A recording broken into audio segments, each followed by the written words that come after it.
नमस्कार, आप देख रहे हैं एवी न्यूज। दर्शकों, एवी न्यूज में आपका स्वागत है।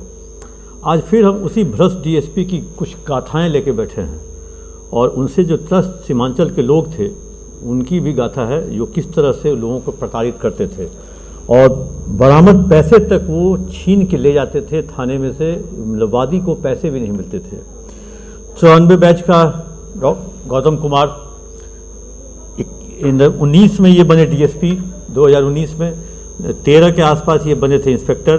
तो कहें जो एक तरह से पूरी गाथा और पूरी जो इनकी नौकरी है अररिया, कटिहार, पूर्णिया और किशनगंज इलाके में इनकी पूरी नौकरी बीत गई। 2004 के आसपास में ये 2004 से 6 के बीच में सुधांशु कुमार जब एसपी थे तब इन्हें एक गारंटी के लिए भेजा गया था, इनका नाम किसी किडनैपिंग की बरामदगी के लिए। अब आप समझ लीजिए 2004 से ही वो वहाँ पोस्टेड हैं। 2017 में वो फारबिसगंज में थे, जोगबनी के थानेदार थे, फिर पूर्णिया में बने, अभी 2 साल से किशनगंज। मतलब उसी बॉर्डर इलाके में इन जहाँ से कोयला, शराब, लॉटरी और सुपारी की तस्करी बेरोक टोक होती है। एंट्री माफिया का शब्द वहीं यूज होता है। कोयला जो नॉर्थ ईस्ट से कोयला आता है उसको बॉर्डर पार कराने के लिए एंट्री माफिया के रूप में वहाँ लोग जाने जाते हैं। और एकमात्र किशनगंज के यही एक डीएसपी थे जिनके नाक के नीचे या कहे जो शराब, कोयला, लॉटरी या सुपारी ये सब चीज़ें वहाँ चलती थी। अपने एसएसबी ने अपने इंटरनल जो रिपोर्ट है उस रिपोर्ट में भी इस चीज़ का जिक्र किया था, जो शासन और प्रशासन के मिली भगत से यहाँ एंट्री माफिया के माध्यम से इन चीज़ों की तस्करी हो रही थी।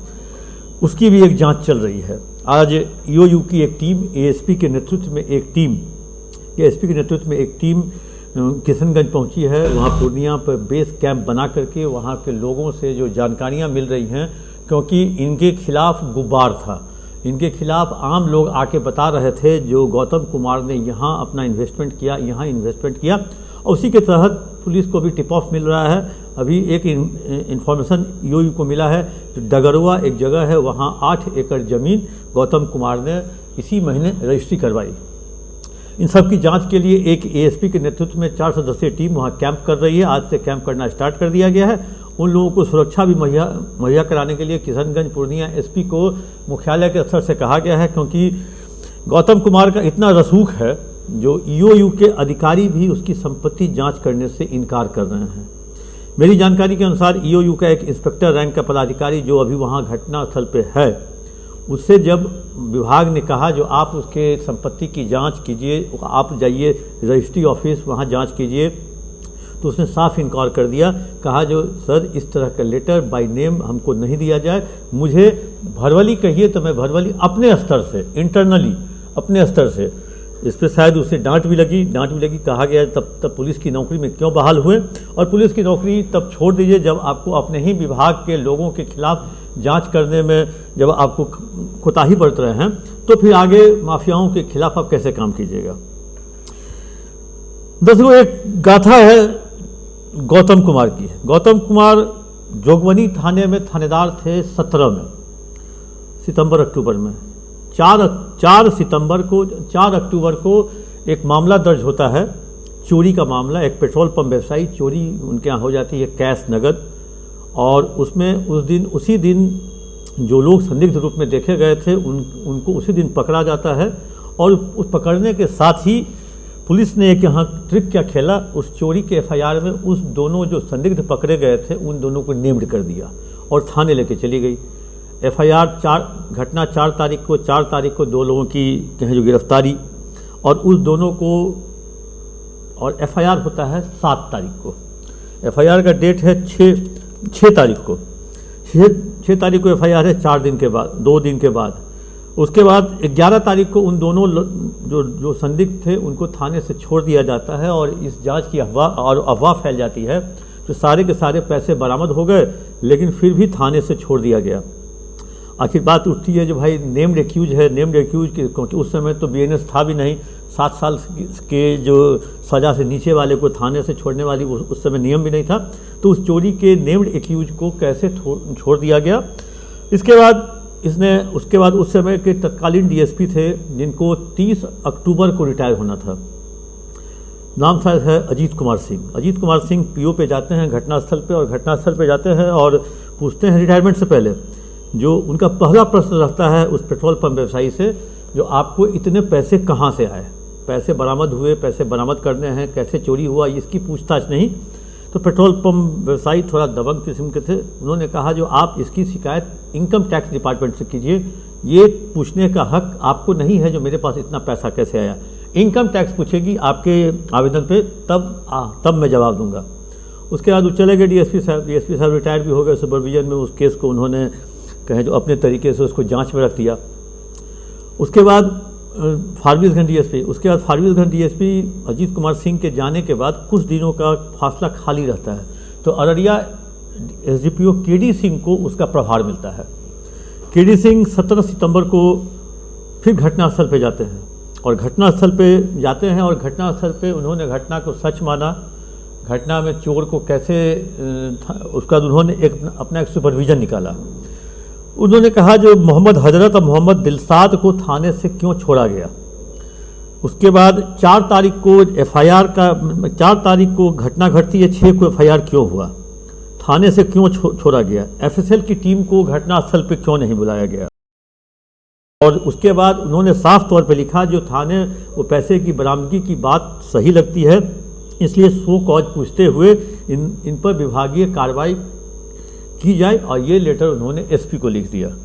लेकिन कोई एसपी वहाँ पे एसपी साहब को मैडम थी साइली धुत सबली राम, उन्होंने कोई कार्रवाई नहीं की। लेकिन ये पेट्रोल पंप व्यवसायी झुकने वाला नहीं, ये चले गए आईजी के पास। आईजी पंकज दराद थे दरभंगा, उस समय दरभंगा के ही रेंज में पूर्णिया भी आता था, अररिया भी आता था। पूर्णिया के उस समय दरभंगा आईजी पंकज दराद ने डीआईजी को जांच करने का जिम्मा दिया, और इनसे कहा जो आप एसपी से जाके मिल लीजिए। एसपी ने टाइम दिया। एसपी का भी वही प्रश्न जो डीएसपी अजीत सिंह का था, जो आपके पास इतना पैसा कहाँ से आया, वहाँ भी वही आंसर देकर के वो कमरे से बाहर निकल गए। लेकिन वो हार नहीं मानी, फिर हाईकोर्ट गए। उसके बाद केडी सिंह वहाँ से हटे प्रभार से, वहाँ मनोज करके एक डीएसपी आए। मनोज डीएसपी आए तो मनोज ने भी जब वो सुपरविजन देखा केडी सिंह का, उन्होंने एक शब्द में कहा लानत है ऐसे डीएसपी पर जो अपने ही विभाग के लोगों पर इस तरह का सुपरविजन निकालते हैं। उन्होंने ही केडी सिंह को ही एक तरह से जिम्मेदार ठहरा दिया। और अभी फारबिसगंज के डीएसपी की कहानी जानिए। अभी फारबिसगंज के डीएसपी वहीं जोगबनी में फारबिसगंज में दरोगा इंस्पेक्टर रह चुके हैं, वही वहाँ डीएसपी के रूप में तैनात हैं। और कहे जो एक तरह से जो मेरी जानकारी है, लोगों का कहना है, इवन वहाँ के पुलिस अधिकारियों का भी कहना है कि उसने तो गंध मचा रखी है। उसके बाद आईजी के आदेश पे डीआईजी जांच करते हैं। डीआईजी ने जांच करते हुए उनको एक तरह से कहें जो विभागीय कार्रवाई का आदेश डीआईजी के आदेश से निकला 2019 में, और उसी साल वो डीएसपी भी बनते हैं। देखिए इत्तफाकन विभागीय आदेश भी होता है, कार्रवाई का आदेश, और जब आपका शो कॉज और जब आपकी फाइल खुल जाती है तो आप प्रमोशन कैसे पा लेते हैं, ये भी एक अपने आप में बहुत मतलब कहीं जो क्वेश्चन मार्क है। इनका नेक्सस इस तरह से फैला हुआ है, जो इनकी सेटिंग कहें जो सत्ता में है, और सत्ता के लोग इनके लिए पैरवी करते हैं जोगबनी और फारबिसगंज और किशनगंज में पोस्टिंग के लिए। और सत्ता में शीर्ष में बैठे हुए नेता के जो नाक के बाल या आँख के तारे, डायरेक्ट नेता नहीं, उनके आँख के तारे जो उनका कामकाज या कहें जो उनकी पिकदानी उठाते हैं, वैसे लोग इनके राजदार हैं और वैसे ही लोग इनके पैरवीकार हैं, और इसके सहारे गौतम कुमार जैसे लोग पनप रहे हैं। तब उस पेट्रोल पंप व्यवसायी आज तक उसकी लड़ाई लड़ रहा है। हाईकोर्ट में उसने रिट दायर किया। हाईकोर्ट के एक बेंच ने उसमें साफ तौर पे लिखा जो इस मामले की जांच फिर दोबारा करवाई जाए। लेकिन करता कौन? जिसने बिगाड़ा था पहले वाले केस को, वही दोबारा जांच करने को आगे आते। इसलिए इस व्यवसायी ने अभी भी हार नहीं मानी। अभी वर्तमान एसपी के पास उसने गुहार लगाई है, और देखना है 6 एसपी तो इस व्यवसायी ने देख लिया 2017 से लेकर 2026 तक। जो वर्तमान एसपी है जितेंद्र कुमार, ये 6वें एसपी हैं। इसके पहले कहें जो साइली धुत सबलाराम, अंजनी कुमार सिंह, अशोक कुमार सिंह, हृदयकांत जैसे कई नाम, अशोक सिंह, हृदयकांत, अंजनी सिंह, जितेंद्र कुमार, साइनी एक नाम मिस कर रहे हैं, 6 एसपी के रूप में इस व्यवसायी ने अपने आप को वहाँ पे खड़ा किया है, लेकिन व्यवसायी भी हार मानने वाला नहीं। अब आप इस घटना से ये समझिए जो कितना रसूखदार।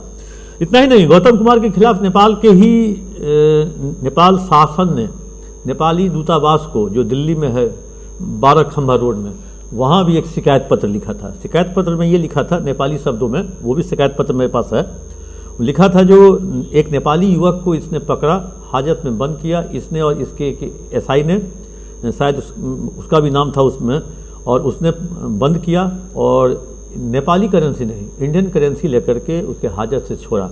और नेपाली जो कहें जो किंगडम की तरफ से या नेपाली दूतावास की तरफ से दिल्ली के इंडियन एम्बेसी और नेपाल के एम्बेसी को भी पत्र लिखा गया, और पत्र लिखने के बाद उसकी कॉपी देश के प्रधानमंत्री, गृह मंत्री, रक्षा मंत्री और बिहार के डीजीपी, चीफ सेक्रेटरी को भी भेजा गया।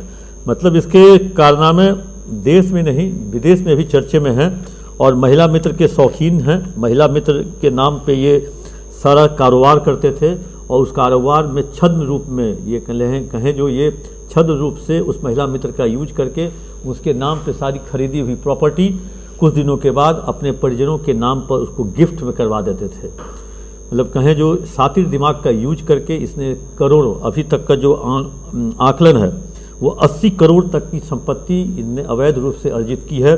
इसमें 4 गाड़ियां हैं, 1.5 करोड़ घड़ियां हैं, रोलेक्स घड़ियां 1.5 करोड़ की घड़ियां हैं। फिर नोएडा में भी और गुरुग्राम में फ्लैट है डीएलएफ में। उसके बाद एक एमएलए के साथ चाय बागान खोलने की भी बात आ रही है, लेकिन ये बिजनेसमैन हिला नहीं डुला नहीं, अभी भी अपनी लड़ाई में नौ में। और इत्तफाकन एक सबसे खास बात है, 51 साल के उम्र में इस बिजनेसमैन ने एफआईआर किया था, और ये लड़ाई लड़ते लड़ते सीनियर सिटीजन हो गया। अब समझ सकते हैं जो पुलिस के सिस्टम से लड़ना और भी भ्रष्ट सिस्टम से लड़ना कितनी परेशानी का कारण होता है। ये मैंने कहूँगा जो पूरा सिस्टम भ्रष्ट है। कुछ भ्रष्ट सिस्टम, कुछ अच्छे सिस्टम भी है जहाँ आसानी से काम हो सकती है। उसी अच्छे सिस्टम के तहत उसी आत्मविश्वास के साथ ये बिजनेसमैन है।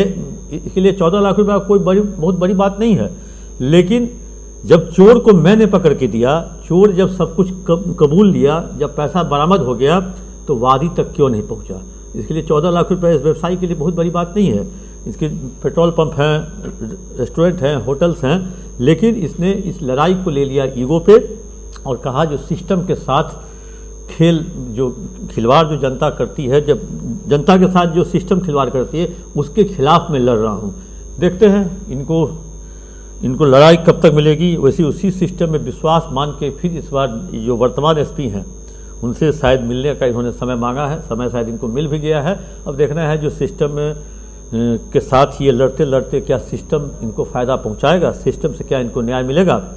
दर्शकों इंतजार रहेगा इस सिस्टम के साथ लड़ने वाले इस व्यवसायी को न्याय मिलने तक का। आप अपना कमेंट बॉक्स में जाकर जरूर दें।